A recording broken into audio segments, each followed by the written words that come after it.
Good afternoon, ladies and gentlemen. Can you hear me? Yeah, loud and Yeah. clear. We now move on to session four, which covers India's maritime security scenario. And it's an honor for me to reintroduce Admiral Muralidharan, former DG Coast Guard, to be the moderator for the session. Commodore Uday Rao was already given a brief on Admiral Muralidharan's credentials and his achievements in life. All I can add is that he's an old shipmate and a mentor for me. Admiral sir, over to you. Thank you, Venu.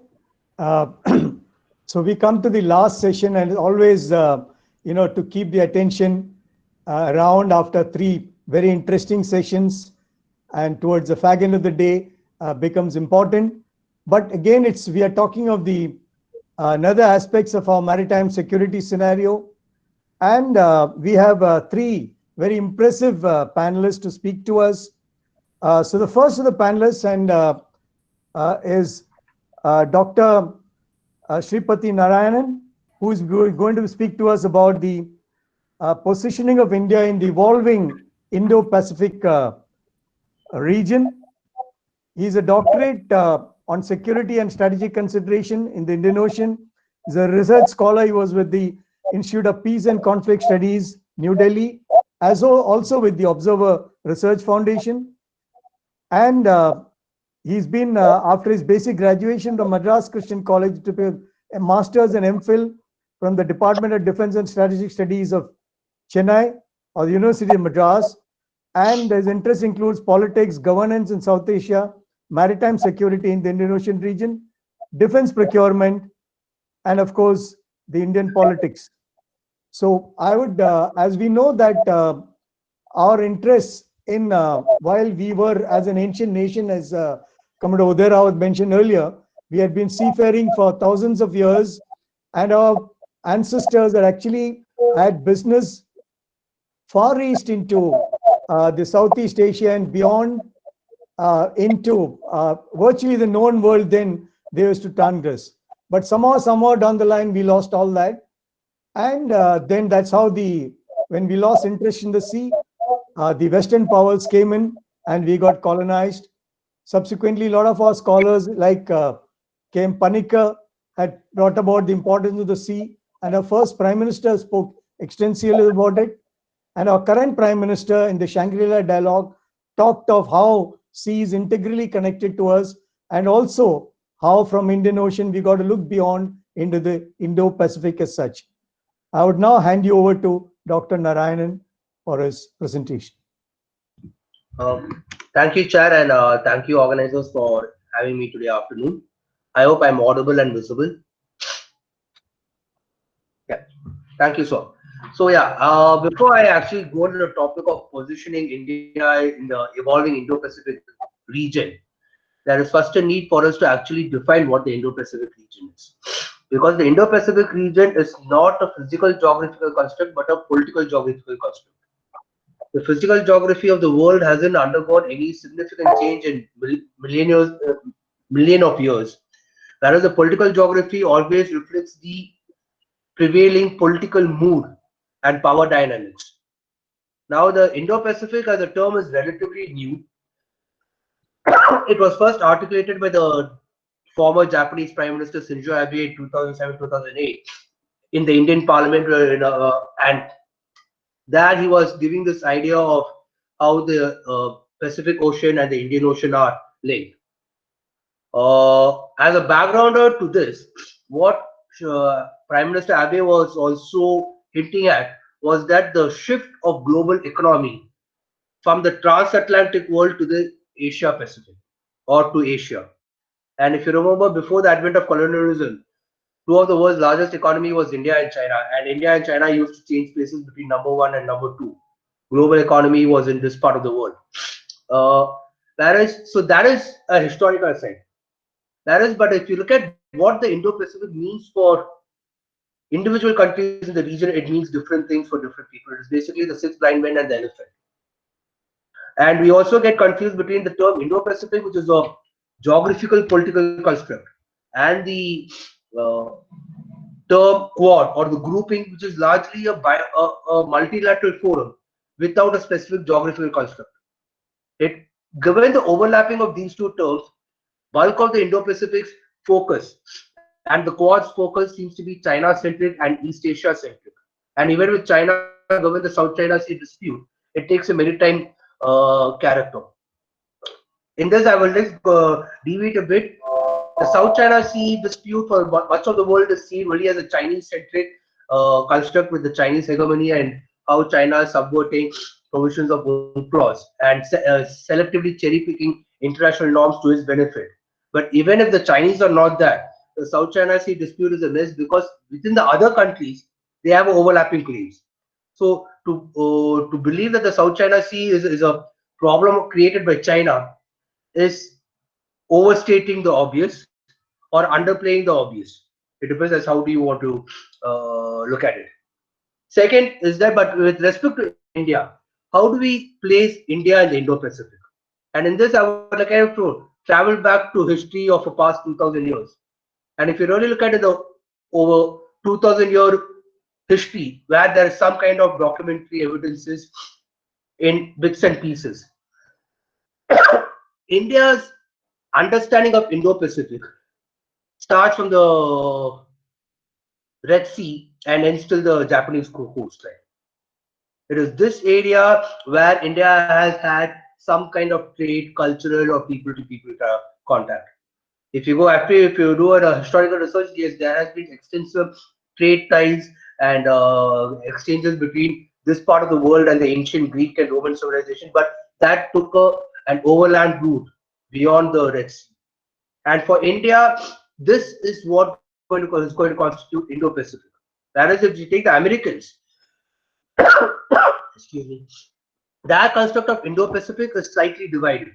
It largely goes at one level by their military command, the Pacific Command, what was known formerly as Pacific Command and now as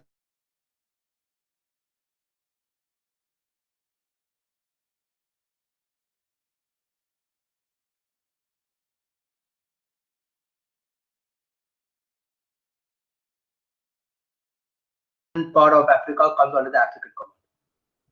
For Japan and Australia, well, Japan is largely an East Asian, Far East country. So its outlook beyond Malacca, like the Chinese, takes a similar viewpoint. It is beyond that immediate frontier. Australia is a similar case. Whereas it is India, excuse me, which pretty much sits at the pivot with almost more than 50% of our trade residing east of Malacca, being dependent east of Malacca. And our geographical location in the Indian Ocean and also our cultural, economic and people-to-people contact with West Asia, India's reach in the Indo-Pacific should be much bigger. And the reason why I'm reiterating this is because the Indo-Pacific construct, given the fact that it is a word play with two ocean bodies, the Indian Ocean and the Pacific Ocean, should not be limited to a maritime construct for India. And if you take in terms of China and especially BRI, India is the only country which sits bang in the middle of both the maritime highway and the continental highway. Our concern about CPEC, China-Pakistan and China-Myanmar Economic Corridor, well, that is not the only leg of BRI that is of concern. The Chinese inroads in Central Asia also dovetails into another inroad to Iran, Caucasus, Eastern Europe. And if you really look at the map from an Indian perspective, Iran, Central Asia, and to a larger extent the Caucasus are India's extended continental reach.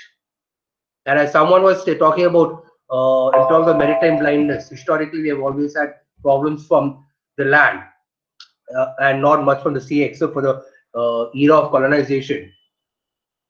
Even during the times of land invasion, much of the invasion were not from the immediate neighbors. It came from Central Asia and Caucasus, largely by the Turks or by the Mongols, descendants of the Turks or the Mongols.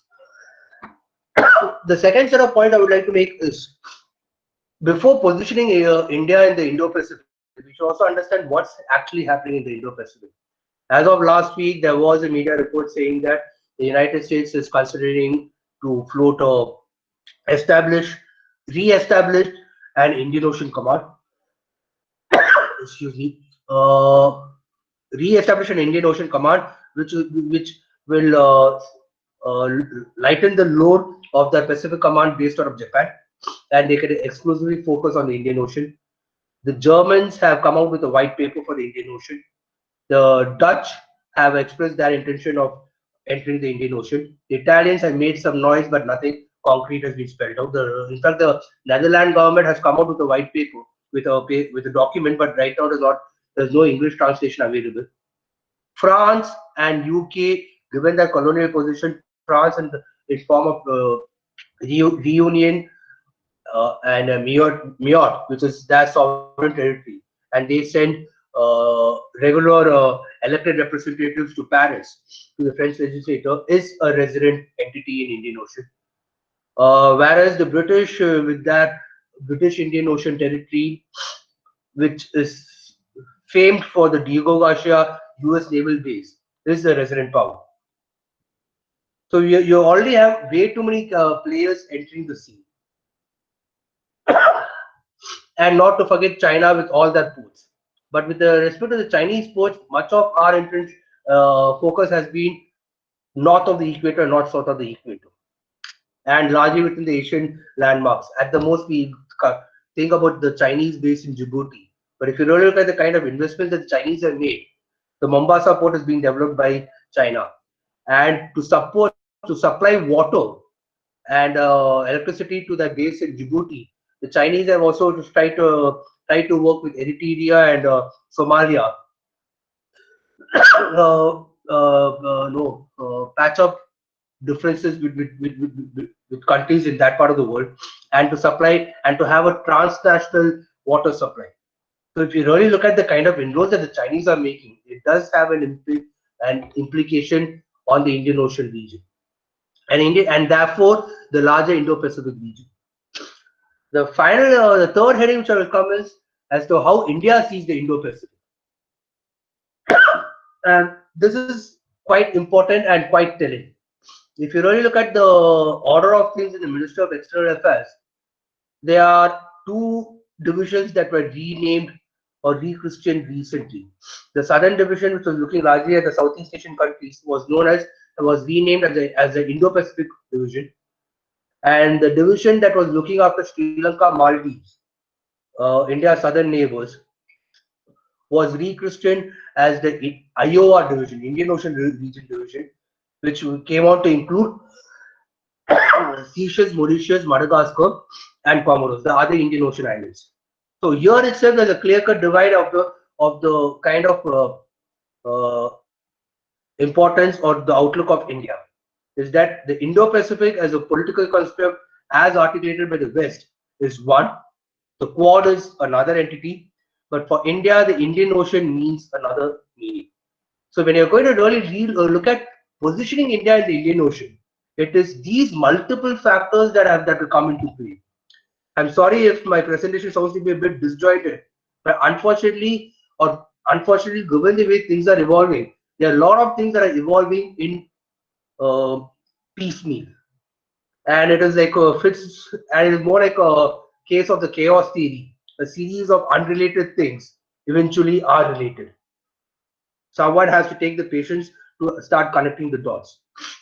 And in this context, when you look at the Indo-Pacific region, for much of the world, the Indo-Pacific region is seen as a maritime construct, with China as a fulcrum. As one of the speakers in the first session or the earlier sessions I mentioned about Marshall Plan and the evolution of politics in Europe, global geopolitics in Europe after the Second World War, it had a specific end game. And one of the reasons why the past alliance structure of the US was successful in the post-Second World War world was because they had a specific political objective, which was not ambiguous, was articulate to resist the spread of communism and to put an end of communism.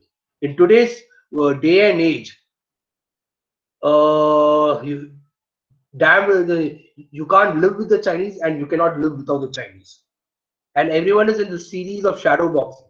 And when you're looking at a case of shadow boxing, India will be the only country vis-a-vis China where our points of disengagement will be multiple. The South China Sea dispute is important for India on principal grounds of freedom of navigation, on principal grounds of respecting international norms and systems that have been evolved, including UNCLOS, on specific grounds of protecting India's economic prospects and trade and its relationship with other countries in South China Sea, in East Asia and Southeast Asia. Our problem with China is bilateral at the border, whether it be in Arunachal or in Ladakh or in Sikkim and Bhutan. Our concerns with China is at a symbolic position vis-a-vis CPEC, and the fact that CPEC transfers Pakistan-occupied Kashmir, which raises questions as to what is the Chinese position on that, on the bilateral dispute. Our problems with China is again multilateral as to the kind of support that the Chinese are extending to Pakistan. And talking about Pakistan, as a spin-off of the Armenia-Azerbaijan conflict, much has been said about Turkey and the kind of weapons that they have, cheap drones that they supply to Azerbaijan, which helped Azerbaijan to get a favorable outcome in the conflict. But what is the nature of relationship between China and Turkey, Turkey and Pakistan, Iran and Turkey? This West Asian politics for the past 20 years at least, starting from post 9/11, is one place which is very complicated. But this is how India's position in the Indo-Pacific differs from the rest of the world. I would articulate that for India, the term Middle East doesn't exist. As an Indian, the only place I say Middle East would be in Lord of the Rings, where it was known as Middle Earth. The Arab world for me is West Asia. If there can be as a East Asia, then this has to be West Asia. And if you look at geography in this perspective, the developments in West Asia will have direct bearings on India. And let us not forget, if when you are looking at the kind of inroads that the Chinese made, the Chinese started to enter the Indian Ocean, at least the PLA Navy, only after 2008, under the guise of combating the piracy of the coast of Somalia. 5 minutes remaining, Dr. Narayanan. So I'll just wrap up in another couple of minutes. And in this entire conversation of Indo-Pacific, when the entire focus has been east of Malacca and selective cherry picking west of Malacca, we have completely forgotten the African coast. And the African coast is important not only for the kind of economic resources they provide to the world, but also the economic opportunities that they will provide in the future. If the 20th century is an Asian century, by default, the 21st century has to be an African century.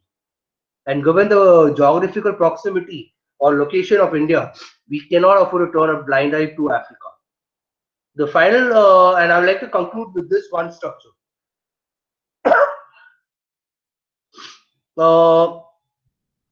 Today, we have a unique position where individual countries, as I said in the beginning, the Indo-Pacific has now become a case of the six blind men and the elephant. Individual countries perceive Indo-Pacific as what they think it is. And Quad and Indo-Pacific have become a synonym, which is a big disservice because we pretty much ignore a good number of countries. And one of the questions asked in the previous session, at least that was what the message box said about Lombok and Sunda states. Well, if you really look at the one country which actually dominates the sea lanes of communication in the Indo-Pacific region is Indonesia. Lombok, Sunda, and Malacca pretty much are Indonesian territorial waters. If Indonesia as a country wishes to close these three waterways, there's pretty much nothing that can be done. And therefore, it is also important for us to actually engage individual countries in this region, acknowledge key players, or players or those who are underplaying their importance, give them their due right and due importance, and engage with them in a constructive manner. Because if you really look at it in terms of the South China Sea dispute, the North Nathuwa Sea dispute between Indonesia and China came to an end after the Indonesians started to burn down all the Chinese fishing vessels which they caught for poaching in Indonesian waters. One hard decision that the Chinese were willing to back down. And in terms of India, we have always spoken about ASEAN centrality in the Indo-Pacific. ASEAN centrality, in a convoluted sense, means Indonesian centrality, because whatever little ASEAN has achieved or not achieved has been based on the kind of backroom role the Indonesians have played, not as much as the front room role that other nations have played. And the last point I would like to say and conclude would be is that it is time for us to actually reconceptualize geography, to have a distinction between maritime and continental, between east and west, doesn't really fit or doesn't really fit India's positioning, where now the world has come to accept and acknowledge Indo-Pacific as a regional system, as an evolving system. And in this, it is also important for us to actually acknowledge the existence of other players. It is not. I'm sorry, I just forgot to mention this point. Along with Indonesia, what about Russia? The Russians, like the Chinese, do not accept this terminology Indo-Pacific, but the Russians are very much part of this geographical space. How is one going to engage Russia? And in this and given this, it is important to actually start studying bilateral and multilateral and regional developments in all shapes and sizes, because everything will feed into everything else. Thank you. Thank you, Dr. Narayanan. I think you have made it very clear that when you look at Indo-Pacific, you also need to look at the wider picture. And of course, we'll talk more about it as we come to the end of the session during the question answer. On a lighter vein, since you're talking of the maritime zone, may I advise you, Dr. Narayanan, I think it's very good for what you're having. Instead of plain water, the Navy talks of 60 ml of brandy and 60 ml of hot water. You have it in the evening, it'll resolve your cold by tomorrow morning. Thank you. And now we go to the next part of the session, where we are going to look at something we discussed briefly in the earlier session. We're going to have the non-traditional maritime security threats that we face and what would be India's response to it.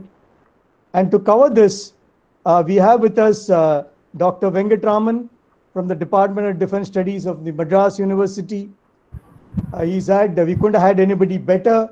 He's had over 20 years experience in teaching and research in subjects as wide as foreign and security policy, human rights and development, peace and conflict studies. Earlier, he was also at the Addis Ababa University for about 10 years, and he's been a visiting professor at the Department of History and International Relations at Mexico, and he's got extensive experience and widely traveled in Africa, South and Southeast Asian countries, and in defense and strategic studies and international relations, where he graduated from the University of Madras in 1989 and took his PhD from the Center for South and South Asian Studies in 1997. And he's also been specializing in China's foreign policy. So over to you, Dr. Venkatraman, on this. Thank you, sir. Thank you. Thank you. Thank you, Chairman. Let me just ensure that my screen is visible to all of you. Is this visible, sir? Yeah, it's coming Yes. on now. It's coming on now. Yeah. Coming? Yeah, you can go to the slideshow. Yeah, okay, fine. Right, sir. Right, sir. Thank you, sir. Thank you. Very good afternoon to everybody. Very happy to be here in this very important platform to talk about the pertinent issue of the maritime threats that India faces today. I am indeed very privileged and happy to be part of this particular team, this learned audience, for allowing me and accepting me to also take part and put up my points in front of you. It's a learned audience, and I've been listening since afternoon. So many things have been discussed with regard to the traditional and non-traditional security threats. A lot of things have been there. We have been talking about revolving issues. A lot of repetitions are also there. Even in mine, there can be some of the points which can be repeated. So kindly bear with me if in case there are some repetitions. I must particularly thank Kamra Vasan for allowing me to be here and meet you all virtually at least. Am I audible, sir? Is it very clear to you? Can you all hear me? Very clear. Please go ahead. Please go ahead. You're very Right, clear. sir. Right, sir. Thank you very much. Now, this is a topic in front of you. I hope you can see this. Now, before I begin to talk about the non-traditional maritime threats and India's responses to it, but I thought it'll be very interesting to show you this particular map. Well, this is not a very new thing. All of us have seen this several times. But for me, it's very, very fascinating. Very fascinating, and I want to underline and emphasize this particular scenario that we are in. The central location, strategic location of India in the Indian Ocean region, both on the Arabian Sea side and the Bay of Bengal side, cutting across the Indian Ocean into two different seas. So this is the part that we are trying to look into. This is the part that we are trying to emphasize upon in terms of the security problem that India faces. In fact, much of India's current rise as a major power and its role in international affairs has to do with strategic location in this part of the world. Its rise as a major power, its trade, its economic power, potential has come particularly because of its location here and how much we are able to access the sea. It's a strategic location, which is a natural location that we have got. Its advantages and disadvantages too, understandably. Very much advantages because we have now come up to that particular level of developing to a very great level from what we were some time back. But today we are now being talked about at the international politics as a major rising power, which India can no more be ignored of.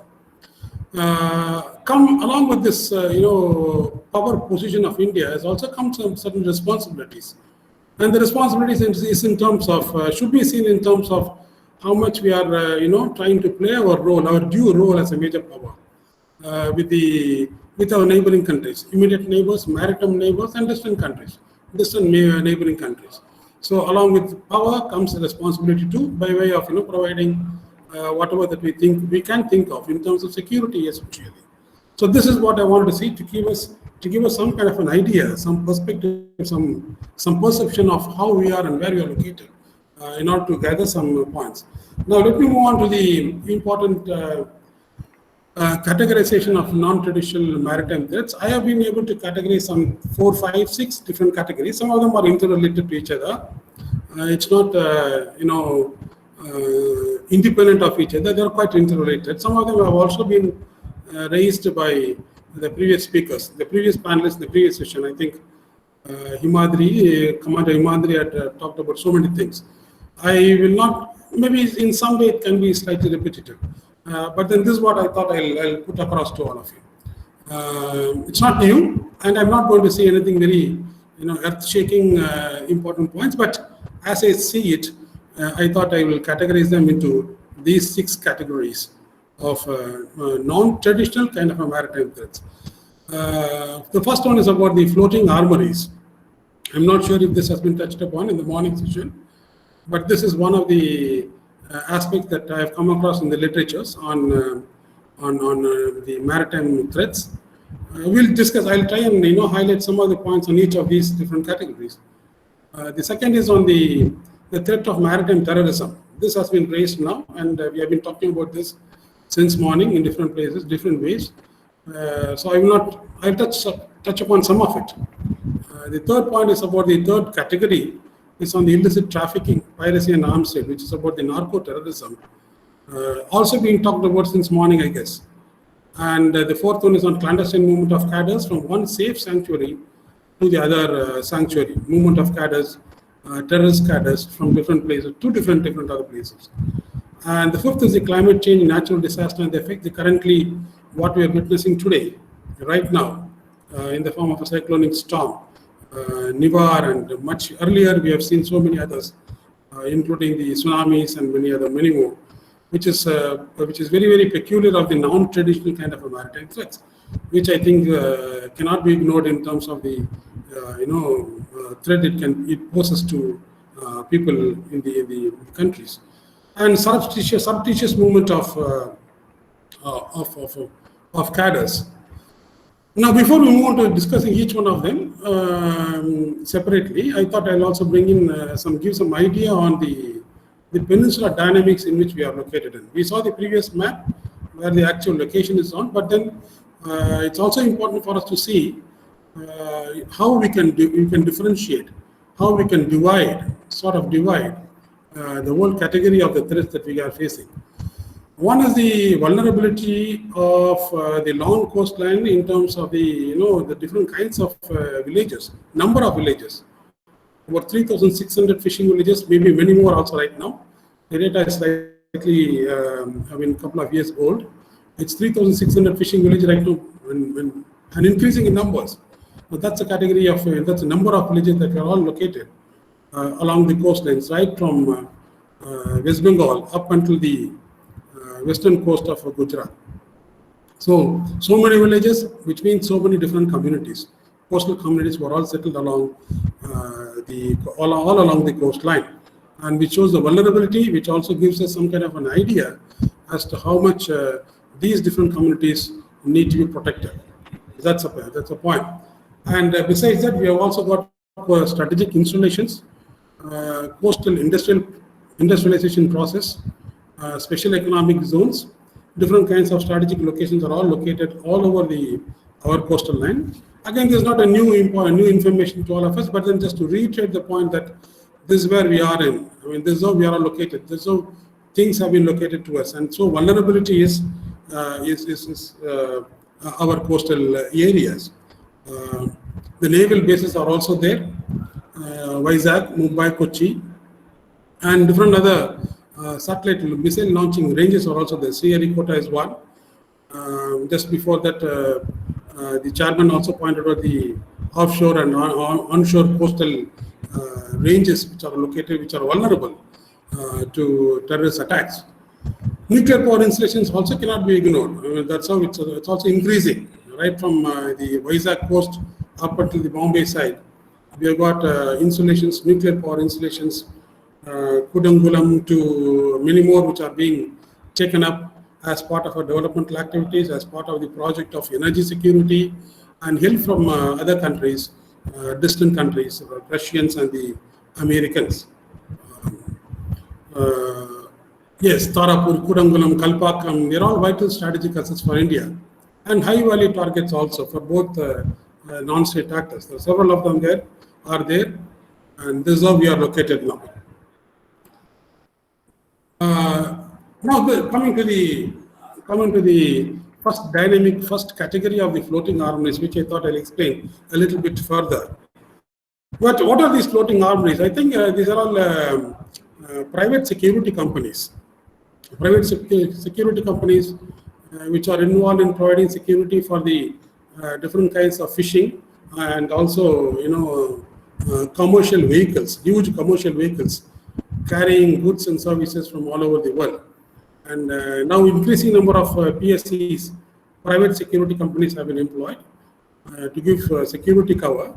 They're all armed, carrying arms and weapons, and they're supposed to be having a security, supposed to be in terms of giving security to the different ships, commercial and other kinds of private ships, which are being employed to bring in goods and services. Now, most of them are basically, stationed on the high seas. They are supposed to be, getting into the seashore, pay some taxes, and then being checked by the local security guards, coastal guards and all that. But because of the tax money, because of the huge financial cost of, getting inside and then making a check and all that, these private,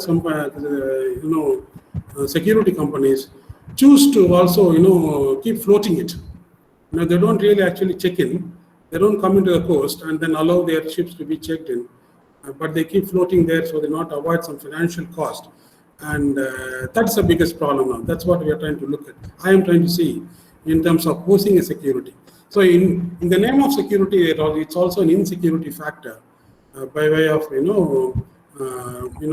possibility of, being supplied.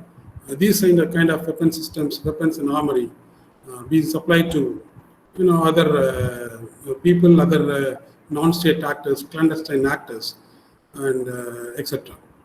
And the problem of there are legal norms and institutions which cater to checking these different vehicles, private security companies.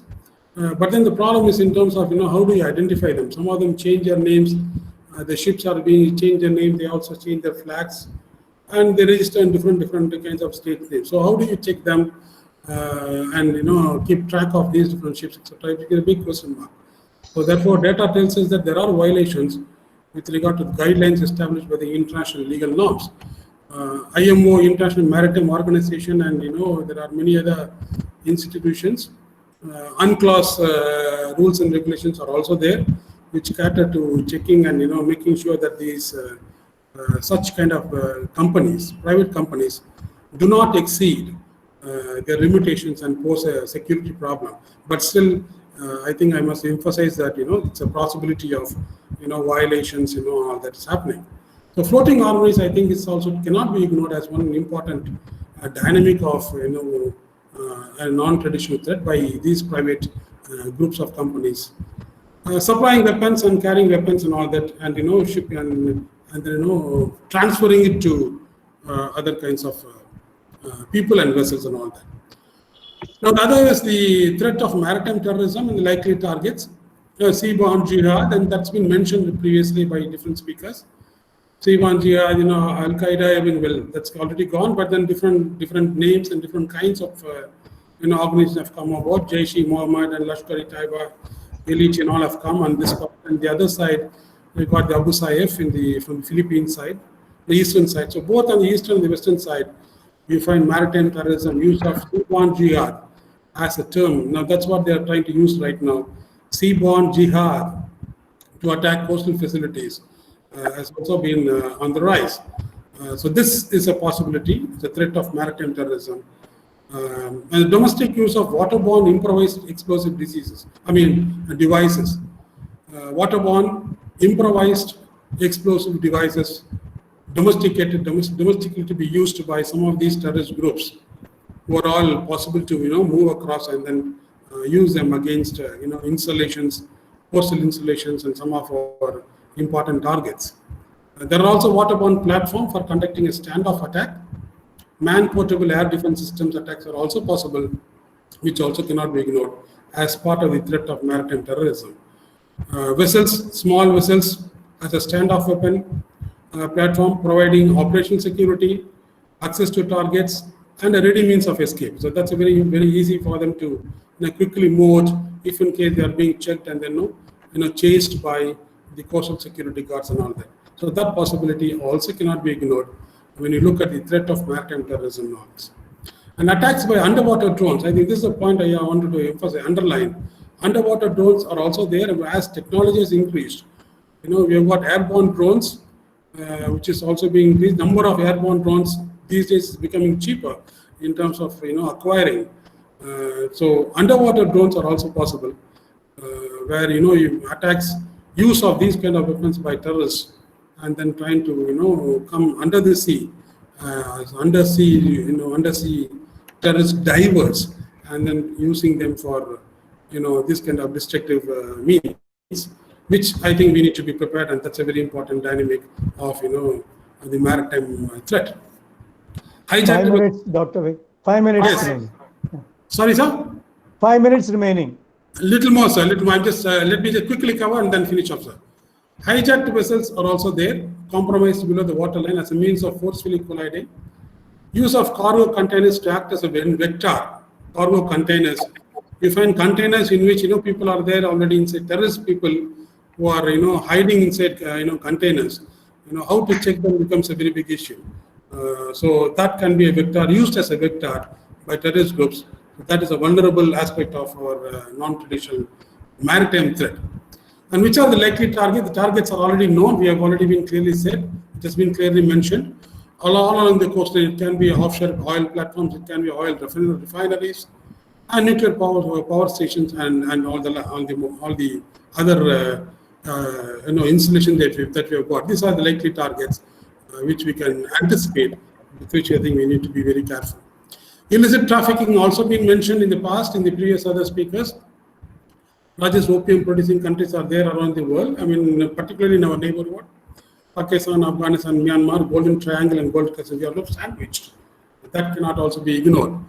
And the vulnerability due to this proximity, sea and the air linkages, Southeast and Southeast Asia cannot also be ignored.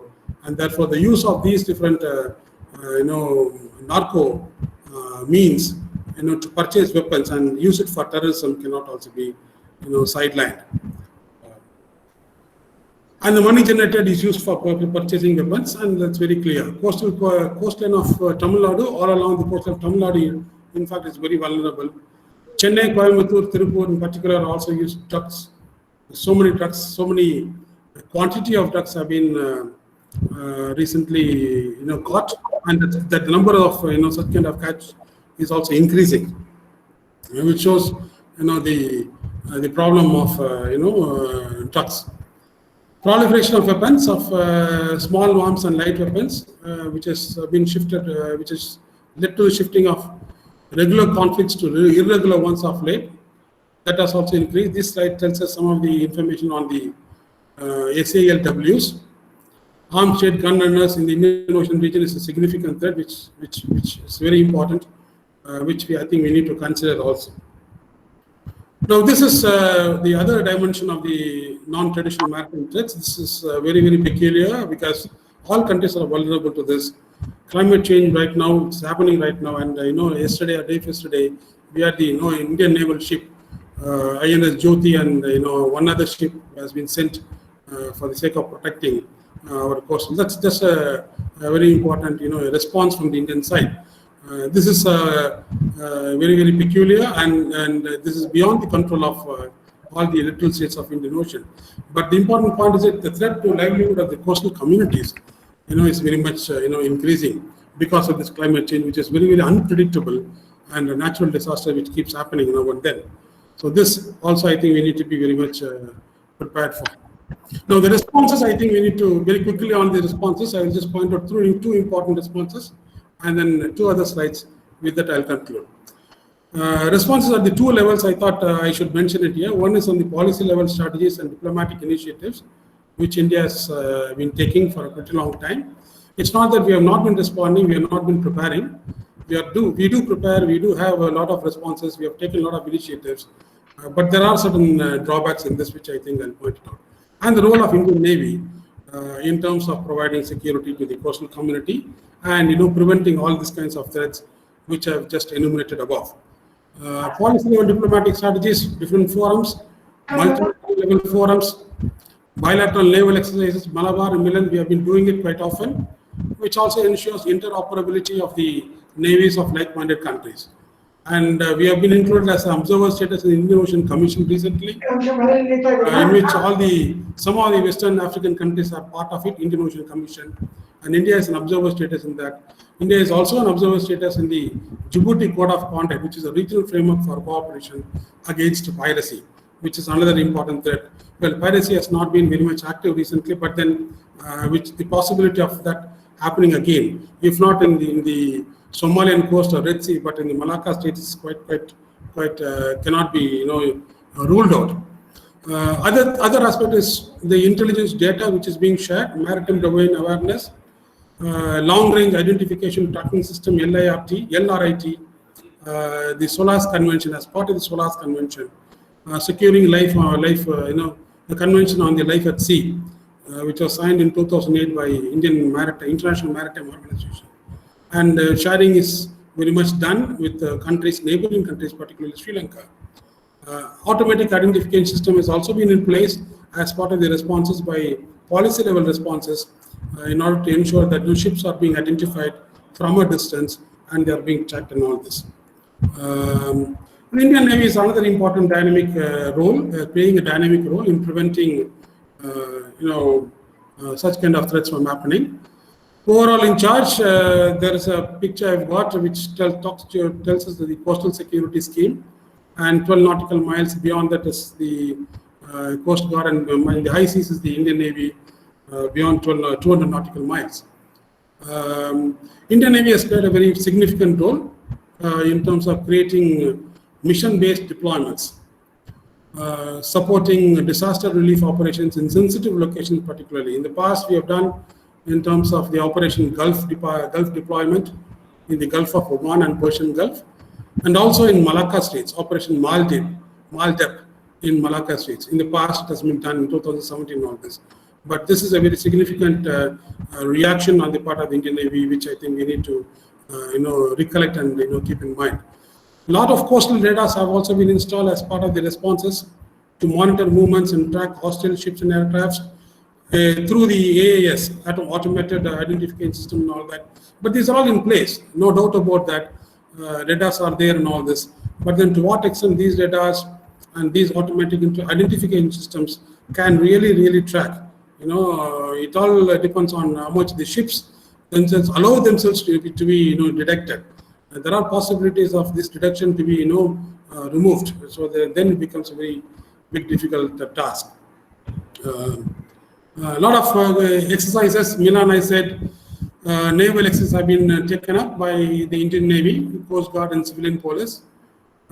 Intelligence grid has been done. These small efforts have been made.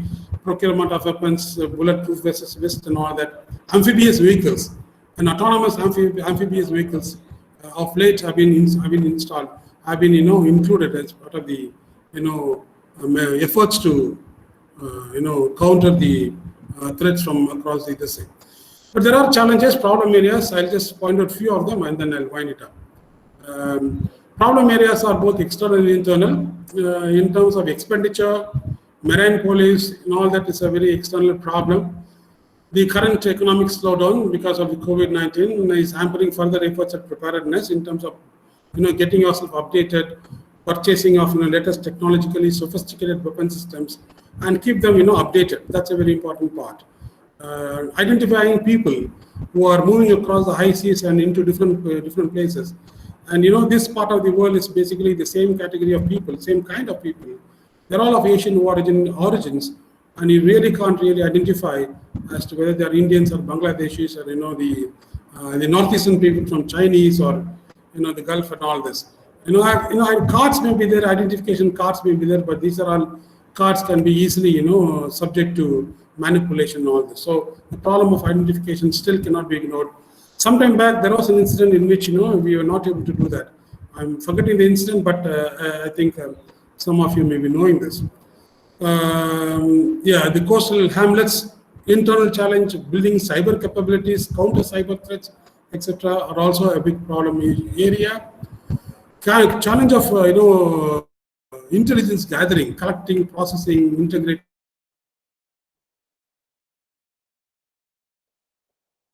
Although appreciable, although very much updated, but I think it's quite inadequate because you need expertise on this. Expert people should be there, but I think that needs to be rechecked and cross-checked. To what extent we are all very much capable in this line, this needs to be kept track of. Physical presence of intelligence personnel, monitoring of open source intelligence, timely analysis of data is a very important aspect. Coastal police stations, which are also involved in terms of supporting the Dr. Coast 30 Guard and all this. seconds, I'm finishing, sir. I'm finishing. Coastal police is yet to be functional. Some of them are quite functional. They're all new. Many coastal police are not so much functional. The problem of personnel, the problem of economics and all this hampers the new coastal police stations, which need to be coordinated with the Indian Coast Guard and other people. So that is a little bit problematic area which needs to be addressed. Other issues are the morale of the policemen due to low salary, corruption issues, lack of periodic training.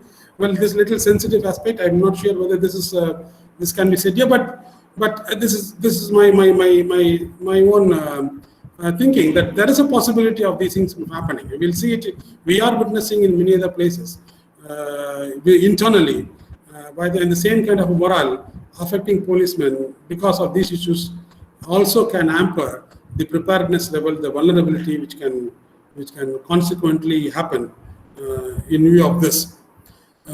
Maritime culture is a very important aspect of imbibing people, which is very, very lacking. Port security. Some of the ports do not have security at all, containers and all, etc. Now, health, I don't know. This is a very challenging. I'm speaking this in terms of in front of the admirals and learned audience. But this is again my own thinking on this. The health of naval personnel, how much they are being taken care of. This aspect of psychology and health hazards because of sea sicknesses and because long duration can affect their psychological thinking, and that aspect I think needs to be emphasized, and it cannot be ignored also. And therefore, yeah. Now, to conclude, finally, this is a very important dynamic of maritime threat that we are facing. As I've just mentioned, highlighted some of them. I've grouped them into some of them categories. They're quite important, very serious enough to affect our national interest. As we grow, our power position also grows, our role also grows, and the need of India to provide to act as a very important power in terms of providing a net security provider. That's what we call ourselves, providing a net security for all the little states of India, and all the small nations look to India in terms of expecting more from India, providing net security and all this. But that's a tall claim. But are we prepared to do this or not is a very slightly questionable. But we have to take some steps on this. Securing maritime zone, in a sense, is very vital. Measures are very impressive, but equally the challenges are also huge. Some of them I have pointed out the challenges. Many more have been pointed out in the previous session by some of the learned people here. The morale of the coastal policemen is very, very important for them to be uplifted, to be kept and addressed through incentives. Without them, without their cooperation, the coastal community and the integration and the coordination with the Coast Guard will not be very much effective and functional. And therefore, coordinated training is very important between the Coast Guard, Marine Police, and all of the local people should be inducted. I think this is all I have to say. This is more often from an academic perspective, not from a policy-oriented perspective. I just thought I'll put across these different points. I hope it's quite some of them are very interesting, some of them are repetitive. I know this, so I ran through this very quickly. I hope it was very helpful. Any feedback and information on this will be much more helpful to me also. Thank you very much for listening. I'll be happy to respond to some of the comments or questions if need be. Thank you very much. Thank you very much, Doctor. What we will do is, for paucity of time, we will take on the other issues of this along with the question answer session. I will quickly move on. Please stop sharing your screen. I'll quickly move on to the next session, which it is about Dr. Venkataraman covered very extensively the non-traditional threats and that we could face and what we need to resolve it. And there's another threat now, which is more of an economic threat to the nation and its people. That is the illegal, unreported and unregulated fishing that happens in our exclusive economic zone. To cover this for us, we have again a scholar warrior, or should I say scholar sailor, Commander Anand Kumar, who is now the Deputy Director of the National Maritime Foundation. He's an alumnus of the Naval Academy at Goa and of the Defence Services Staff College, Wellington. And he's a specialist in anti-submarine warfare. And he actually holds 4 master's degrees in underwater acoustics and weapon systems, defense and strategic studies. He's an MBA in HR and an MSc in psychology. In addition, he holds a diploma in international maritime law from the Gujarat National Law University.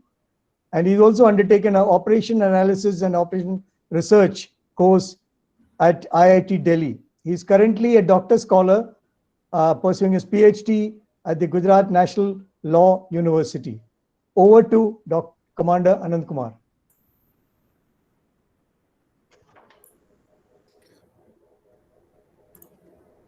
Thank you, sir.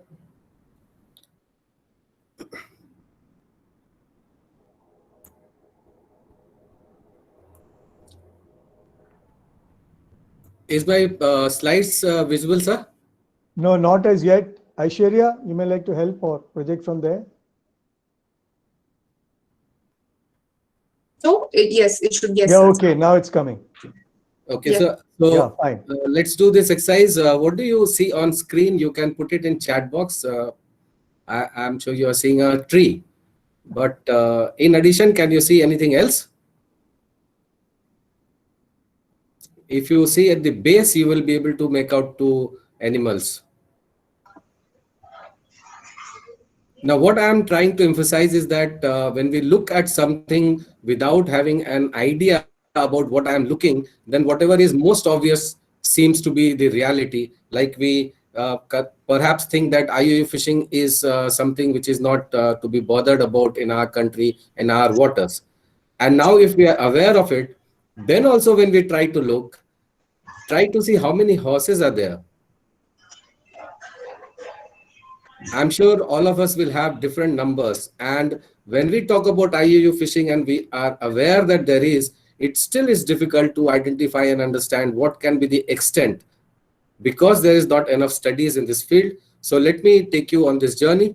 My waypoints are this. We will be talking about global and Indian perspective, about IUU fishing, the looming threat, legal instruments and gaps, initiatives to address the IUU fishing, and way ahead. Fishing is a vital source of food, employment, trade, and social well-being of coastal communities. Around 85% of fish stock world over are overexploited, depleted, or are recovering from the depletion. And IUU accounted for around 2.6 crore tons of fish, worth about 2,300 crores US dollar annually, as per 2018 FAO report. The most important thing which I want to highlight is that between 1993 and 2010, 1 in 10 interstate disputes were fishery-related issues because of extreme competition of depleting resource, and perhaps it may again unfold in our neighborhood, that we'll see as we go along. Now, as far as Indian fishery is concerned, the key indicators are that we are giving or providing 7.73% of global share of fishery. We are the third largest fish producer. We actually keep changing between us and Indonesia, third and second position. We are second largest aquaculture producer and fourth largest capture fish producer. In 2018 and 19, there was a record production of fishery, that is 137.58 lakh tons. Exports amounted to 46,662 crore rupees, and 18% was, that is fishery, that is, it is the highest share in agriculture. And fishery is contributing 1.24% in national gross value added. There are around 3,477 fishery village, and the people who are there are around 6,000 of fishermen. 6 lakhs of fishermen are under below poverty line, which accounts for around 67%. And 50% of marine production came from 5 sectors or 5 states, that is Gujarat, Tamil Nadu, Maharashtra, and Andhra Pradesh. Now, because the planet is overfished, UN has come with a Sustainable Development Agenda 2030, and in that target 14.4 of SDG 14 calls for elimination of IUU fishing by 2020, and we are talking in 2020 just to learning about IUU fishing. Being a part, it is our duty as a nation to adhere and try to achieve this. What will happen is that depletion of fish catch will lead to collapse of fishery. It will undermine sustainability, and it will also result in loss of livelihood. Around 92.5% of fishing, which happens between 12 nautical miles and 200 nautical miles, are unregulated. There is no traceability and accountability of catch. There is very weak monitoring, control, and surveillance effort in terms of IUU fishing point of view. There are large fishing vessels in our EEZ. They do not have any legal framework. There are sustainability issues, and maritime and security issues also get overlapped. It's also affecting our overall economic wealth. More than 92,000 crore rupees are being lost. There is poor compliance of regional and international obligations, both by us as well as the foreign countries. And there is underutilization of deep sea resources by our own people. So what does IUU mean? These are the definitions. Illegal fishing basically means the vessels which are operating in violation to fishery laws in EEZ and high seas, both by our own nationals and foreign vessels, or without legal jurisdiction of the coastal state. Unreported fishing means all forms of non-reporting of fishing activity, which includes domestic fishing, and it also includes misreporting and underreporting of fishing. Unregulating fishing, it is fishing conducted by vessels without nationality or flag of convenience. Contraventions to conservation measures adopted by regional fishery management organization. Now, what are the common forms of IUU fishing? This picture is basically indicating the light blue is territorial sea, contiguous, internal waters are here, then this is your contiguous zone, then EEZ, and beyond is high sea. So in high seas, whatever is happening without a flag state registration, that is then transferring of fish, flag of convenience, illegal gear, low catching, and now all these things which I have highlighted here, they are all happening within our EEZ also. Or fishing without license, or border hopping also, like it is happening between India and Pakistan IMBL, India and Sri Lanka IMBL. Now, what are the implications? How does world view this? World considers this as a human right issue because it is affecting livelihood of coastal population, it affects food security and global sustenance, and it also destroys the economic well-being of coastal people. It is also considered and affecting the right of livelihood and right to life as per the Article 3 of Universal Declaration of Human Rights and Article 21 of Constitution of India. But let's see how we look at it. Is it legal? I don't think, because we have not established quantum of allowable catch. And if I have not, then how will it determine if the catch which a fisherman catches is illegal? Is it mandatory to report fishing activity in our country? I don't know. What constitutes misreporting and underreporting of fishing when we have not established any rule? Do we have enough resources to monitor this unregulated fishing? Yes, of course, but Government of India and state government do not view IUU fishing as a regulatory issue. But good news is that we have started talking about it.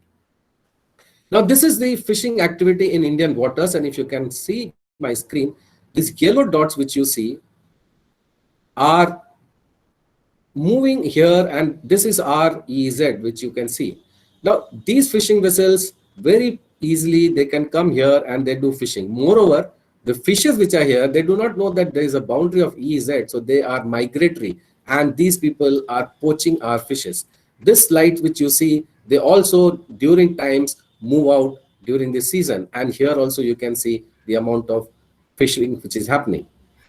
Now, this is one Bay of Bengal where it happens.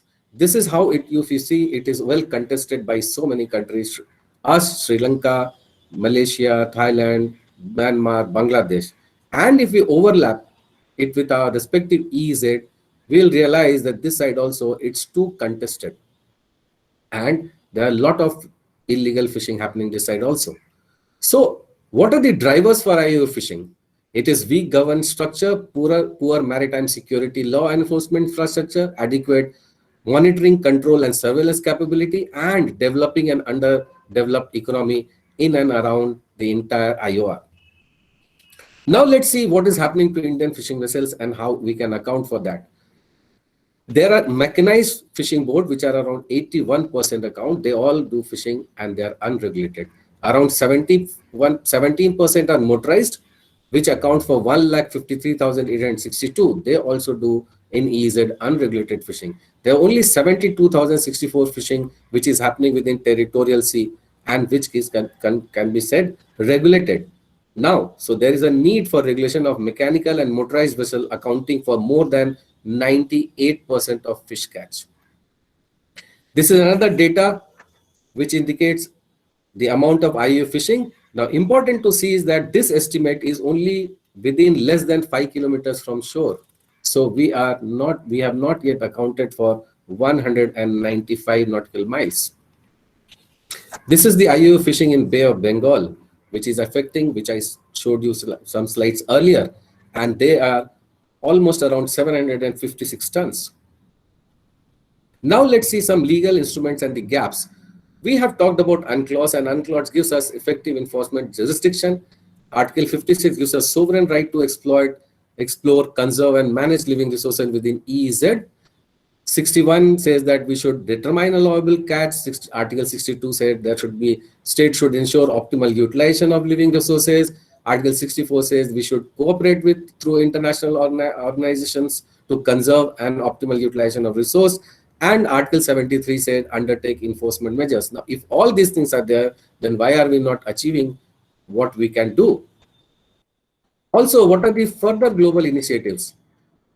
The first is moral persuasion or sanction on countries. There is UN Fish Stock Agreement.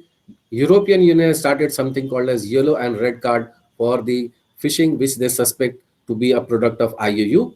Stopping IUU catch from entering into market, that is port regulation. Here also European Union and US are quite ahead. Then stopping vessels from landing the catch through port state measures, 2009 agreement, but we have not signed. Or stopping the entry of IUU vessels through flag and coastal state measures, that also we have not done.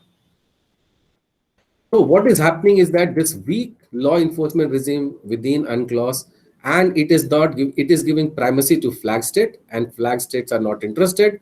Status of states which are not party to fishery management treaties like us, freedom of high seas, we are, but very few.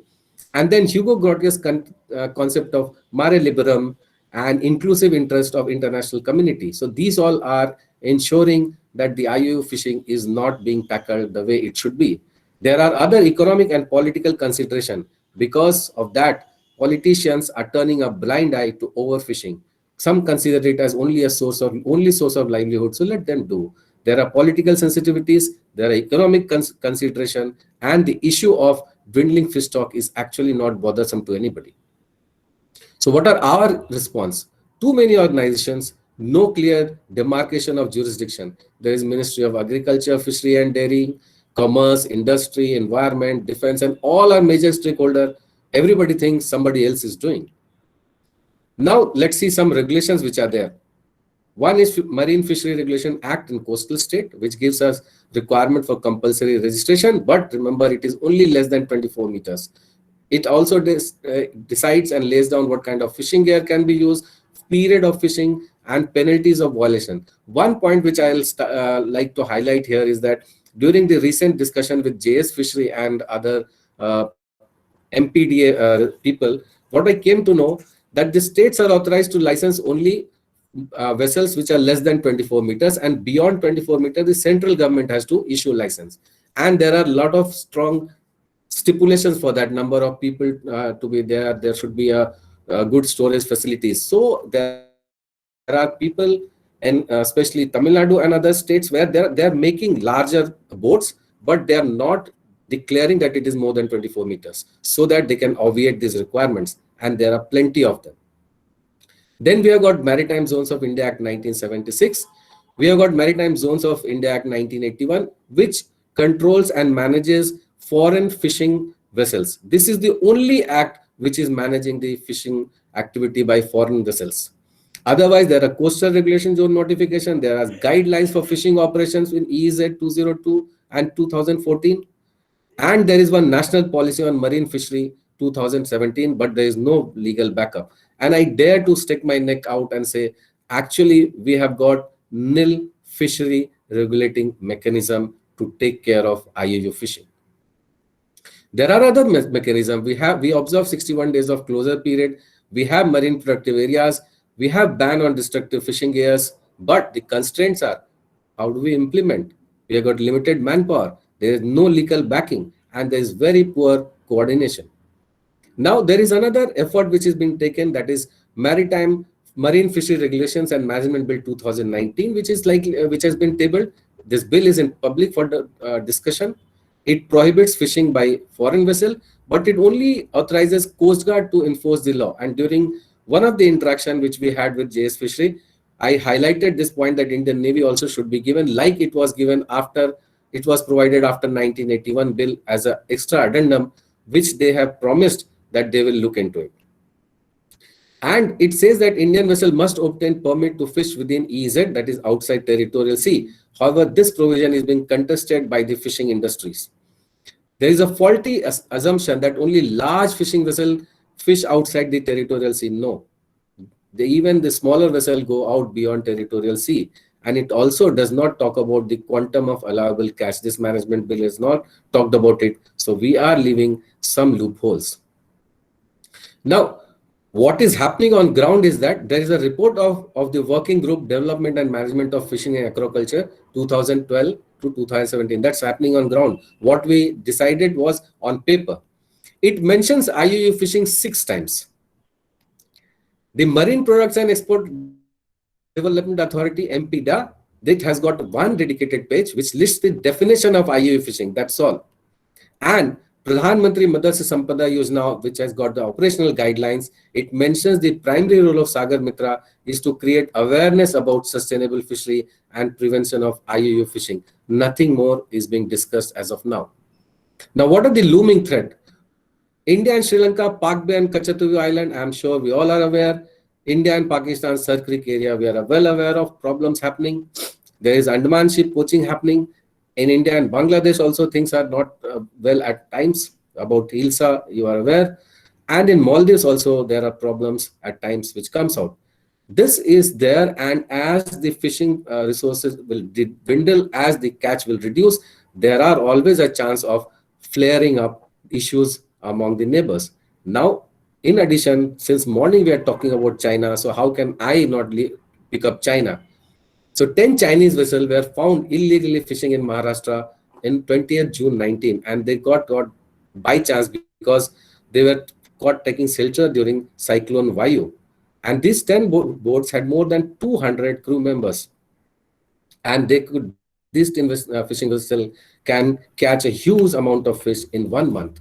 And now something new has come out, which was reported on 3rd of September by WION, which says that Chinese fishing boats are allowed to fish in Pakistani exclusive zone, and there were 20 deep sea trawlers seen. Now these boats may remain within EEZ of Pakistan, but thereafter when they move to high seas, and from there, if they sneak out in our area, it's very difficult to stop them because they will have radar. On the radar, they can identify there are no naval or a coast guard ship. They will come in, pick up and go. And once they taste blood and they start entering openly, then it will become very, very difficult for us to handle it.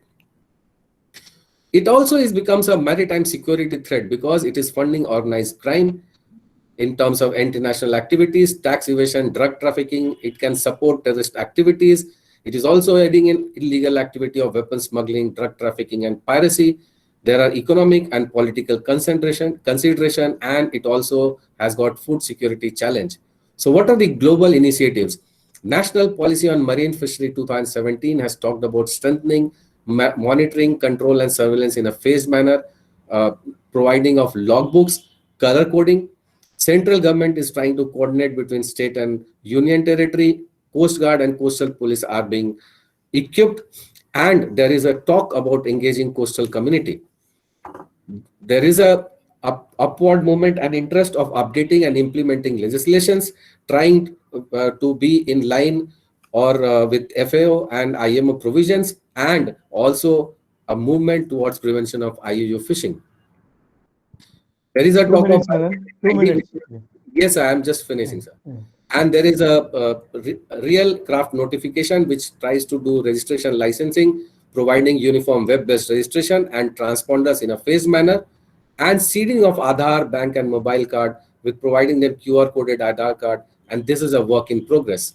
Challenges in ground are that there has to be compatibility between national and state interests. There should be political synergy. There should be enlightened regional leadership, robust implementation of fishery regulation, and interministerial coordination. Way ahead, we need to have proactive creation of regional fishery management organization within IOR, carry out bilateral and multilateral treaties with neighboring states, implement port state control in accordance with FAO agreement of 2016, and infrastructure development for effective and efficient monitoring, control, and surveillance. We need to implement effective implementation of MZI Act, provide criminal penalties and confiscation of assets against nations responsible for IUU fishing, role enhancement for Indian Navy and Coast Guard, skill development and increasing awareness of coastal community and encouraging them for deep fishing among local fishermen. And it has started in that PMSY, wherein there is assistance of 80 lakhs per vessel, which is being extended. To conclude, IUU fishing is a major threat to world peace and security. Natural resources which sustain communities through livelihood needs to be protected and optimally exploited. Otherwise, it may escalate and embroil neighbors akin to water wars. At present, the choice is not between all or nothing. It is between better or worse. An appropriate government structure, including national laws, bilateral and multilateral agreements, are the need of the hour. Thank you. And I must say, spark neglected burns the house. It is right time we put a stop on this. Thank you. Thank you very much, Commander Anand Kumar. I think you very extensively covered the IU aspect of it. We'll now take on the questions before we sum up the session. Aishwarya? Yes, sir. Just a moment. Yes, sir. So the first question it's directed at, it's posed to Dr. Shripati Narayanan, and the question is from Amrita Saha. The question is, do you think the Russia-Turkey 5-year peace treaty executed over Armenia-Azerbaijan conflict is enough as of now, or more diplomatic efforts need to be invested so they could together together can bring more balance in Middle East and Central Asia, thereby affecting Africa more positively with due support from EU and NATO? Hello, am I audible and visible? Yes, sir. Yes. Okay. I've got two answers. The short answer, I do not know, because my knowledge of this conflict is limited to the newspaper and Wikipedia. But given the prologue to the question, so the epilogue to the question of Central Asia and Africa and NATO and Europe, this conflict should be seen. I see it as a larger context, in a larger context. Before the Armenian-Azerbaijan crisis, you had the Syrian crisis, where you had Turkey, Russia, US, Europe involved, along with the Iranians. Before that, they did during the Syrian crisis, you had the Iranian nuclear deal, where you had everyone involved. And this region has always been at a hotbed. And the Armenian-Azerbaijan conflict takes place when UAE normalizes ties with Israel. Saudi Arabia seems to be heading that way, whereas Pakistan has said an emphatic no. Along with this, you also had a couple of years ago, at least for the past couple of years, Turkey, Pakistan, and Malaysia trying to create, at least Malaysia under Mahathir Mohamad was trying to come with an alternative to OIC, Organization of Islamic Countries, because OIC under the Saudi refused to talk about Kashmir. And all these are actually individual issues that may not be actually linked. But given the sequencing of events and the geography and the characters involved, it begs another question: is that where does it end? What is going to be the end game? And if you really look at it, things are coming closer to India. They are no more as restricted to a specific geography as you think it is. It is no more like the Palestine-Israel question, which is really limited to the West Bank and Gaza Strip, or India-Pakistan dispute, which is limited only to Kashmir. The spillover effect comes to a much larger canvas, which also covers Indo-Pacific. And when I mentioned about Azerbaijan, Armenia in my presentation, I was not talking in terms of the conflict, but just to throw the canvas as to how big the canvas is. And I will just conclude with the last point is that in my presentation, I just made a fleeting reference to Russia. But what is also important is that the Chinese are contemplating of a northern sea route. In the future, when the Arctic ice melts, the Chinese are hoping that they can avoid the Malacca states and the Indian Ocean region to reach Europe and use the Arctic waters. And if the Chinese are going to actually activate the northern sea route, the Russians are going to be the game changer. Much will depend on Russia. Thank you.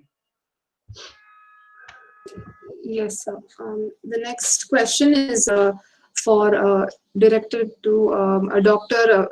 Venkatraman, and it's posed by Commodore Vasan. The question reads: on the specific case of MV Seaman Guard, Ohio, the floating armory, which does not have any legal sanction, violated our laws and was captured off Tuticorin.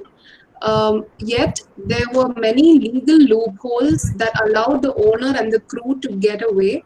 Can you throw some more light on the legal dimensions of the so-called floating armory? And it's followed by a comment by Colonel Hariharan, and this comment is for Dr. Venkatraman. Sri Lanka Navy officially floated a company to run a floating armory. It became a scam, a big scam. These are the two. So. Okay, yeah, thank you. Thank you for the comment from Colonel Hariharan. The comment well taken. Yes, that may be the case. You are very right. I'll take it in that manner. It's a comment only. So the question from Commodore Vasan, as the literature tells us that there are a lot of legal mechanisms in place. UNCLOS clearly tells us how every particular company needs to have a particular mechanism of identifying, allowing other ships to identify themselves and then track their movement and all that, including the convention from International Maritime Organization. But that the IMO convention is only at the level of recommendations, not at the level of implementable kind of enforceable kind of thing. So it's only at the recommendation level, and hence that is a basic point. If it's really enforceable, then probably you might find these private companies installing their the equipments, the technology equipments and all that, and allow their ships to be tracked and monitored and checked for security. But that's not really enforceable. It's recommended part. So that is the biggest problem, which I also mentioned. And hence there are possibilities of these violations from happening. I just want to say that it cannot be ignored. This cannot be ignored at all, because in future, unless it is enforceable and clearly monitored, you will always have such kind of companies, floating armories from registering there, changing their names, and removing the gadgets and all that from not being identified and properly checked, and whether they do carry the weapon systems or not. That's really problematic. One problematic issue also happened in Enrica case sometime in 2012 or something, when the Italian Marines shot at some of the Indian fishermen, Tamil Nadu fishermen in fact, were going there, and that became a legal issue, and it went to the different courts, Indian courts and all that, and that's been sorted out. They were tried and all this.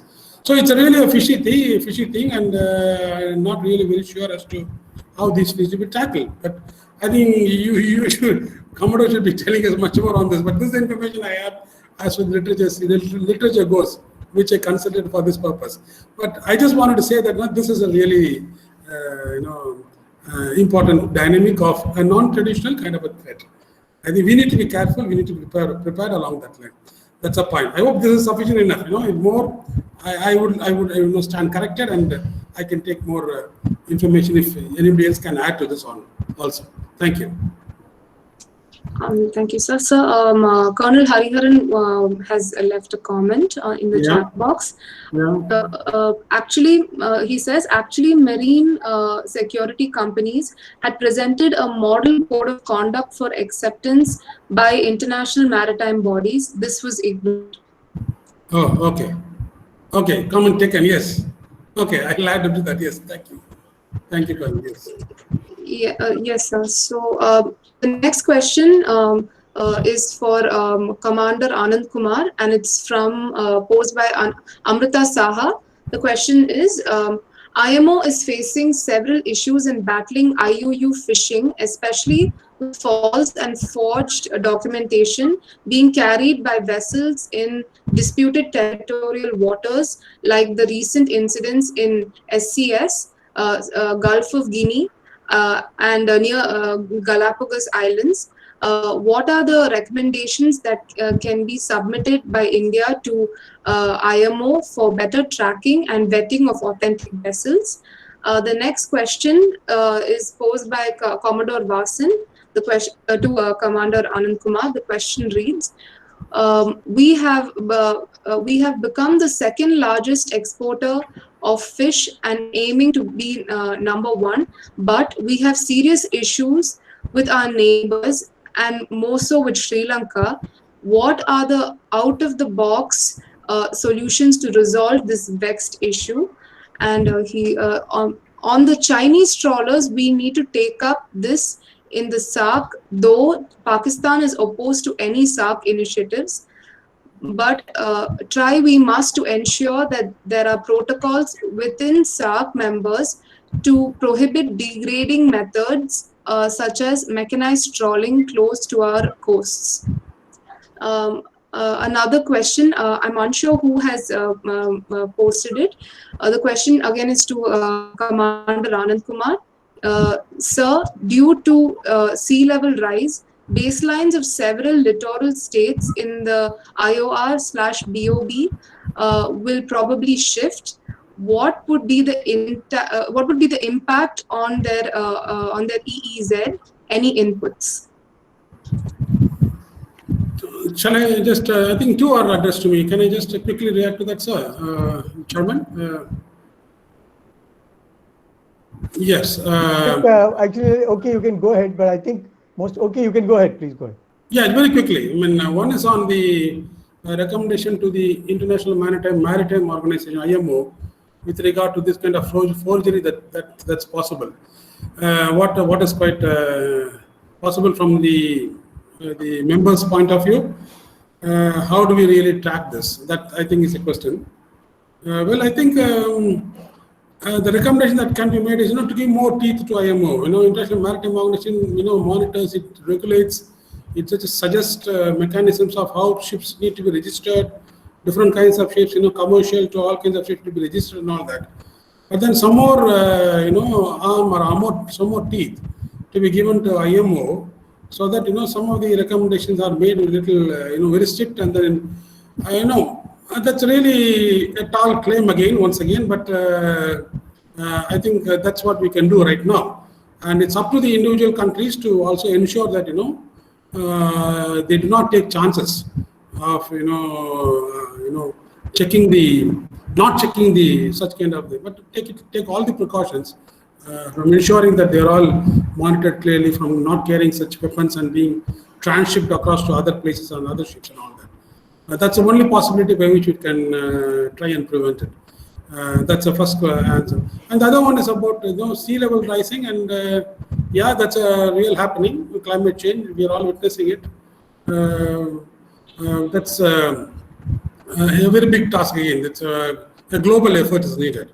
Not only the territorial littoral states of Indian Ocean, but it's a global effort. It's not just one country, but all the countries put together should also agree to a global climate change mechanism to not ensure whatever that has happened has happened. So far that's happening already, but some more efforts not to ensure that doesn't really exceed and hamper these small states from getting submerged because of the rise in sea level and all that. That's what I think I can say for right now. Thank you, sir. That's a quick reaction. I think that question about sea level is not only about island territories going down, but it's more about how it will affect the exclusive economic zone area. So I think Anand can cover it. I mistook it. Yeah, sorry. I think Anand could cover it in there. Thank you, Chair. Thank you, Chair. First of all, it gladdens me that there is a lot of interest in IUU fishing and business of fishing. And so I will share one question, the question one, that false and forged documents in disputed territory waters in South China Sea. There are two things. One, as I told, indicated that UNCLOS is quite weak because it gives all the rights to flag state jurisdiction. So that means if China is a party to fishing militia and their fishing militia has come here and fished, and if I catch, as per law, only I can confiscate their catch, and thereafter I am to send the vessel back to that country, and flag state will take what action they want to do. So it leaves a lot of things to be desired what flag state will do. So there is a requirement wherein FO is trying to tighten that flag state responsibility, but then we are not part of it. Second is that there is a very strong movement going on to have a legal control and legally binding treaty in ABNJ and BBNJ, that is area beyond national jurisdiction, and biodiversity beyond national jurisdiction. So that means beyond EEZ, that gap which you saw, in that the world is moving towards having a legally binding some kind of treaty. So if that happens, then that area will become covered by that ABNJ, BBNJ, and within EEZ, every country will have to tighten their own law enforcing agencies to take care of this kind of illegal activities.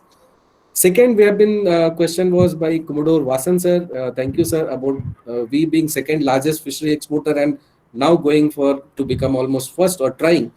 So first was with Sri Lanka. What is the out of box issue, sir? It's a emotional question, but frankly, what is happening is that we both fishermen, Indian and Sri Lankan, we both are responsible, and we both are doing wrong by going into each other's area. Now, I am glad to share with you that I had the opportunity of having a interaction with JS Fishery very recently with our naval higher ups being there, and it came out that government in Matsya Protsahan Yojana is trying to give them large trawlers and deep fishing boats, and Tamil Nadu government is trying to provide some 1,000 deep fishing trawlers to their people, but it is on right now on paper. Good intentions, but when it happens, then it will happen. So out of box is that we train our people to go deeper into sea and do fishing rather than remaining close. We'll have to do their capacity enhancement. Then that Chinese trawler, we can talk to SARC. It will not happen because within EEZ, the country is free. I have given license. They are doing within their own EEZ. That's about it. We will have to keep our own house in order wherein we are able to check them in case they happen to cross over to our EEZ. About baseline, sir, really, actually, UNCLOS does not give any indication. It says that if baseline is to advantage, if there is a shift, the coastal state can do that changed baseline, but no time duration is given, neither it is binding. So it is all natural in human behavior. If there is to my advantage, I will definitely go for that baseline because it will extend my EZ. But if baseline has receded, I will not accept that because then it will leave me with less EZ. So what in the morning this thing came out that 10, 14, 40, 20 kilometers behind, and then that will become internal waters, and how do you manage? Of course that will happen. As a National Maritime Foundation organization, what we are doing is that each and every place wherever we are interacting with all the foreign think tanks, all other organizations, wherever there is a climate change or UNCLOS related discussion, we are flagging this point, and we are trying to make up an idea that yes, this is a problem and this needs to be discussed well before it becomes a problem. So there is slowly awareness being done, and some movement should happen in near future. Thank you, sir. Thank you, Aishwarya. Any other? Yes, sir. So Vasan sir has posted a comment in the chat box. He says, can add more on Seaman Guard, Ohio, if there is time. And Colonel Hariharan has also posted two comments. One is not only Chinese, but Korean and Taiwanese trawlers also poach. And Sri Lanka fishing issue. We can license fishing on the lines of North Sea Fishing Agreement. I had discussed this when I met Sri Lanka President. He was open to listen. Thank you, Aishwarya. I think we could request Commodore Vasan to give his views on it. The comments part of it I will cover in the concluding remarks. Thank you, Admiral. Basically, I thought I'll give some first-hand inputs on this because is closely involved with this. The Coast Guard did an excellent job in apprehending Simon Godohio, and it was not operated by Sri Lanka. It actually was owned by an American company. And it's just that there were a lot of Indian crew members who were on board, and there were arms and ammunition on board. And strictly speaking, as per our MZI Act and also the EEZ regulations, they were required to declare that they have arms. That was to be checked by Coast Guard, Navy, and the police. And only after that could they be allowed to operate in our waters. All these were violated. Not only that, when they came off Tuticorin, they asked for fuel outside the custom limits, and therefore also violating the customs regulations. So they were wrong on many counts, and of course it became a long drawn out affair. And everybody tries to politicize these issues in Tamil Nadu. And however, I thought the crew and the master got off lightly, and there are certain amount of pressures. I'm sure you have been DG Coast Guard, and you'll be able to throw a little more light on this. But I thought that the whole thing was not handled properly from our legal legal experts. We did the same thing even in the case of Alendra Rainbow, where it was the legal provisions that let us down, and not the capability of the Coast Guard or the Navy to apprehend these vessels. Over to you, Admiral. Thank you very much, Commodore Boston. I think we'll wind up this session. We already overshot time slightly, but that was expected on the first day when we have. I must first thank the three panelists, Dr. Narayanan, Dr. Venkatraman, and Commander Anand Kumar for covering the issues extensively. Now, some of the points that were discussed, but firstly, I would like to say that, yes, it's on these areas which are disputed. It is very much possible between the two countries, say Sri Lanka and India, come to an understanding that we will license fishing in that area. But this is something that has to be looked at and followed up. But the main issue is that of the Chinese fishing vessels that is coming in, if Pakistan has given it in their EEZ, one of the things that we got to mind that this is a major security threat because they could also be used for intelligence gathering. Just take your mind back to all those years of the Cold War when there were innocuous looking fishing boats of the Russian fishing vessels, which is monitoring American ships and vice versa. So this is something which happened in our backwaters that we need to do. Fishing into territories is a very problematic issue. I remember, I will not take names, talked to a lot of coastal chief ministers, and especially of Tamil Nadu, then of the Maharashtra, Gujarat coast, when the fishermen was caught going. The fishermen's unions, the leader actually told to us, sir, for last 1,000 years, our ancestors have been fishing in these waters. Today, you have drawn a line to say that this is India, Pakistan, Sri Lanka. So where do we go? But we need to bring in some regulation on this. Also to ensure the other issue that is brought out that we don't do, you say bottom trawling, etc., completely destroying the ecology for the rest of the fish to develop in that area. On fisheries again, I'm not too sure whether Anand mentioned this, but there was a Meena Kumari committee report, which is a multi-committee report, which was actually made a lot of positive recommendations on how to regulate fishing and how to revive fishing, etc. Unfortunately, it got embroiled in a political controversy, and lots of our, apart from politicians, even somewhere our environmentalists got onto it, and the whole thing got shelved. Of course, and then as far as the other fisheries coming in, illegal poaching, one of the reasons when the Coast Guard was set up and when Navy used to do was that we used to have a lot of Taiwanese trawlers which used to do illegal fishing in these areas, which have now reduced, but I can't say it has been totally eliminated. So these are all areas, I think it's not a very easy solution. We need to look at it, but IUU is a very major problem.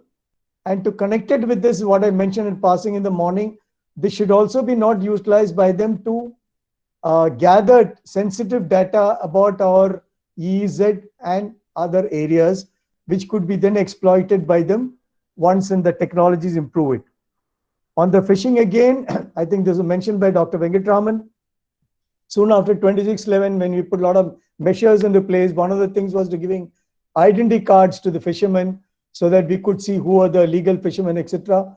So the Ministry of Fisheries took up the thing of giving all identity card to the coastal fishermen. But when Coast Guard actually boarded ships and found many of them without fishing, because as usual, it was not the people from the coastal villages, but from interior Bihar and other places had actually come and started manning the fishing boats, and the boat owners found it cheaper to employ them. So these are all problems that happen. And I would also like to assure Dr. Venkatraman that, seasickness is not an issue with Navy anymore. We have been living with it, and people are, I don't think it's a psychological issue. People get used to it. Plus, the fishing, the ships now are much more stable with stabilizers, etc. So the people who are actually seasick come down. Otherwise, they get used to it. So it's very much within the control of the Navy. And I think on the going into the Pacific, there's a very old story. Actually, it's of the famous Tamil bell, which was discovered in New Zealand good 200 years before that's officially reported 200 years before Captain Cook and company reached it. That's because our traders from the Tamil Nadu coast used to go far venture into it. So deeper into Pacific is not something new for us, but we'll have to now look at the geopolitics and how we are going to go about all this. And I think we had a very fruitful session. I must thank all the panelists. And I'm also glad that the number of questions that are generated, especially this being the final session of the day. With that, I would wind up and hand over to Venu, all yours. Good evening, ladies and gentlemen. It's been a very long day for all of us. Before I go on to the agenda of vote of thanks, I'll take 2 minutes to cover on 2 important issues which came up in this later half of the presentation. First is about the floating armories. Having been involved in anti-piracy operations in MENA region for almost 8 to 9 years, the concept of floating armories actually came in when the piracy by Somali pirates increased in the region. And as an exception, International Maritime Organization permitted use of private armed guards on merchant ships for protection. But the coastal states were against permitting armed guards into their sovereign waters. So the next part was that this is how the floating armory came up. So the floating armory is to anchor outside territorial waters and remain in the area where these to exchange the armed guards and resupply them with weapons and ammunition. So the armed guard floating armories operate outside the territorial waters well within the gambit of existing rules and regulations, and they have their registration and they have their flag as well. Only Galle in Sri Lanka used to permit the change of armed guards around. And that's one clarification which I wanted to inform the esteemed audience. The next part is about the kind of excitement which has come up after US Secretary of Navy Kenneth Braithwaite mentioned about the First Fleet. Well, the geographic jurisdiction of the First Fleet would remain between the 7th Fleet, which is based at Yokosuka, Japan, and the 5th Fleet at Bahrain. And the other support base for the US is Diego Garcia, along with Singapore, where there's a logistics agreement. The agreement does not permit permanent basing of First Fleet. So it is coming up in the strategic forums in US circles that the First Fleet is going to be an expeditionary force based on reallocation of resources from other fleets, and they will operate as an expeditionary force in the region without permanent basing facilities.